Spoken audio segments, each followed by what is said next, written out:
அதே போலத்தான் அம்மாவும் இருந்தார்கள்.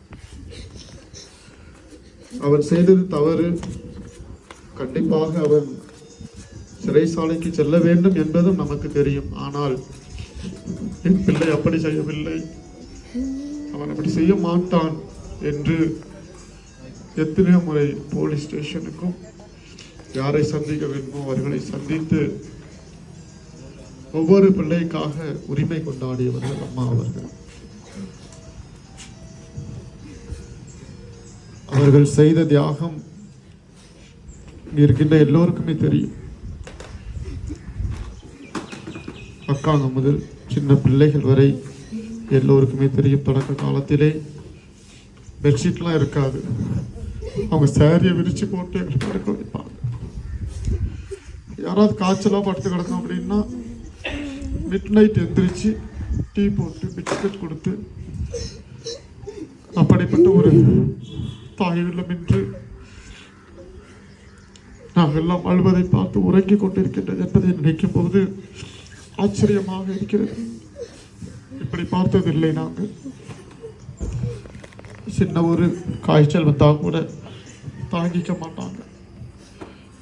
எத்தனை மருத்துவமனைக்கு அழைத்து செல்ல வேண்டுமோ, எத்தனை மருத்துவரை பார்க்க வேண்டுமோ பார்ப்பார்கள். நேற்று என்னுடைய ஜபத்திலே சொன்னதை தான் நான் திரும்பவும் சொல்கிறேன்.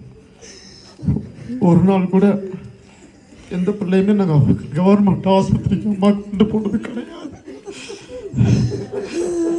அதை நினைக்கின்ற பொழுது மிகவும் வருத்தமாக இருக்கிறது. ஒரு நாள் கூட கவர்மெண்ட் ஆஸ்பத்திரி ஒருவேளை கடன் வாங்கி கூட அம்மா பார்த்திருப்பார்கள். கண்டிப்பாக துணி கடைக்கு போகும்போது கூட அவர் சிஸ்டர், பழைய கடன் இருக்கு சிஸ்டர் அப்படின்னு சொல்லுவாங்க, தரேம்மா.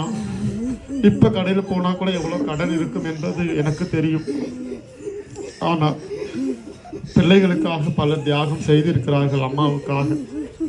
மீன் கடைக்கு போனா கூட 100 ரூபா மீன் 30 ரூபாய்க்கு கேட்பாங்க. நமக்கு கூட அடிக்கும் போது நமக்கு கேவலமா இருக்கும். ஆனா அவங்களுக்காக அல்ல, பிள்ளைகளுக்காக எவ்வளவு கொடுக்கணுமோ கொடுத்து அள்ளி அள்ளி கொடுக்கணும். சின்ன பிள்ளையில இருக்கும்போது நான் ஃபாதர் ஆகிறது வரைக்கும் அந்த கபோர்டில் பார்த்தோம்னா செட்டு துணி, அவ்வளவு துணி இருக்கும். ஆனா இப்ப பார்த்தா அந்த அளவுக்கு இருக்குதா தெரியல.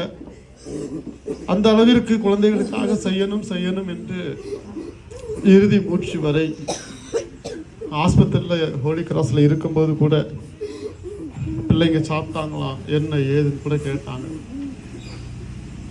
அம்மாவுடைய பொறுப்பு முடிந்து புதிய சகோதரியிடம் கொடுக்கின்ற பொழுது நான் அம்மாவிடம் சொன்னது, அம்மா ரொம்ப ரிஸ்க் எடுக்காதீங்க, இப்போ யார் பொறுப்பாக பார்த்துக்கிறாங்களோ அவங்க பார்க்கட்டும்.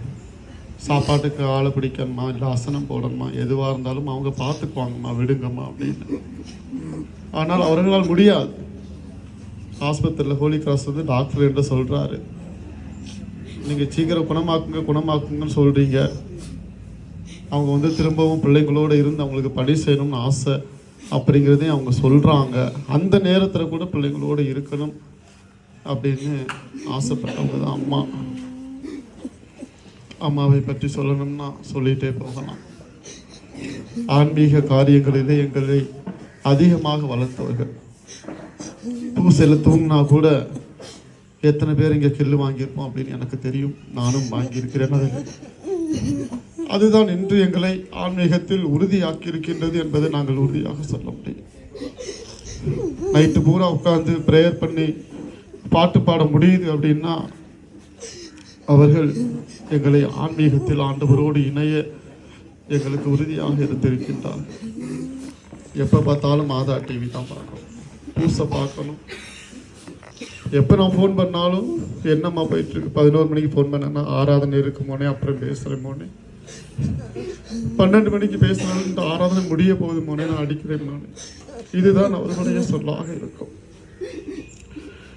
அதனால் பிள்ளைகளுடைய ஆசையை அவர்கள் தவிர்த்தார்கள் என்றும் சொல்ல முடியாது. சின்ன பிள்ளைங்க லாஸ்ட் டைம் வரும்போது கூட ஏதோ சுட்டி டிவியோ ஏதோ பொம்மை டிவி பார்க்கணும் அப்படின்னு சொன்னபோது கூட அவர்களுடைய மனதையும் புரிந்து கொள்வார்கள். நான் டிவி பார்க்கணும், மாதா டிவி பார்க்கணும், ப்ரேயர் பண்ணணும் அப்படிங்கிறது உறுதியாக இருந்தாலும் குழந்தைகளுடைய தேவைகளை அறிந்து அதற்கு ஏற்றாற்போல் மாற்றிக்கொள்ளக்கூடிய நல்ல மனம் படைத்தவர்கள். இந்த நேரத்திலே அம்மா இல்லை அப்படின்னு சொல்லும்போது ஏத்துக்க முடியல. இது உண்மையா அப்படி கூட தோணுது. எங்களிலே சிலருக்கு யாராவது ஃபோன் பண்ணுவாங்கன்னா அது அம்மா மட்டும்தான், வேற யாரும் கிடையாது. இது யாருன்னே ஃபோன் பண்ணுவாங்க அப்படின்னு கூட நேற்று எங்களுக்குள்ள பேசிட்டு இருந்தாங்க. வேற யாருமே ஃபோன் பண்ண அம்மா தான், வேற யாரும் இல்லை. நாங்களே யாருக்கா ஃபோன் பண்ணா கூட அம்மா தான். காலையில கூட நான் கிளம்பி வரும்போது அம்மாவை பார்க்க போறேன் அப்படிங்கிற எண்ணம் தான். ஏதாவது வாங்கிட்டு போகணுமே அப்படின்னு எண்ணம் தோணி இடையில வர வழியில நான் ஐயோ அம்மா இறந்துட்டாங்களோ அப்படிங்கிற ஒரு எண்ணத்தோட தான் வந்தேன். இப்படிப்பட்ட அம்மா இனி எங்களுக்கு கிடைக்க போவதில்லை. அவர்கள் இந்த சபைக்காக குழந்தைகளுக்காக ஆற்றிய பணிகள் ஏராளம். இறைவனுக்கு நன்றி சொல்கிறேன். அம்மாவுடைய இறப்பை எங்களால் தாங்கிக் கொள்ள முடியாது. நாம் செய்ய வேண்டியதெல்லாம் அம்மா செய்த இந்த பணிகளை நாம் தொடர்ந்து செய்ய வேண்டும் அப்படின்னு தான் என்னுடைய ஆசை. அதை தான் அதற்கும் நான் ஒரு ரிக்வெஸ்டாக வைக்கிறேன். அன்னை ஸ்கொலாஸ்டிகா அம்மா அவர்களுடைய ஆசையை எங்களுடைய அம்மா நிறைவேற்றினார்கள், உண்மை. அதே ஆசை, அதே அன்பு பணி, குழந்தைகளுக்கான சேவையை இன்னும் நாமும் தொடர்ந்து செய்ய வேண்டும். அதுதான் நாம் அம்மாவுக்கு செலுத்தக்கூடிய உண்மையான அஞ்சலியாக இருக்கும். நாங்களும் எங்களுடைய வாழ்வினை அம்மாவிடமிருந்து கற்றுக்கொண்ட அனைத்து நல்ல பண்புகளையும் எங்களுடைய வாழ்வாக்குகின்ற பொழுது அம்மா எங்களுடைய உள்ளங்களிலே வாழ்கிறார்கள். இறப்பு என்பது தாங்கிக் கொள்ள முடியாத ஒரு இழப்பு தான். இந்த இழப்பை நாங்கள் தாங்கிக் கொள்வதற்கு வருடங்கள் ஆகும் என்பது உண்மை. இறைவன் எங்களோடு இருக்க வேண்டும், எங்களை உறுதிப்படுத்த வேண்டும். அம்மாவுடைய ஆன்மா நித்திய இடைப்பாற்றி அடைய வேண்டும்.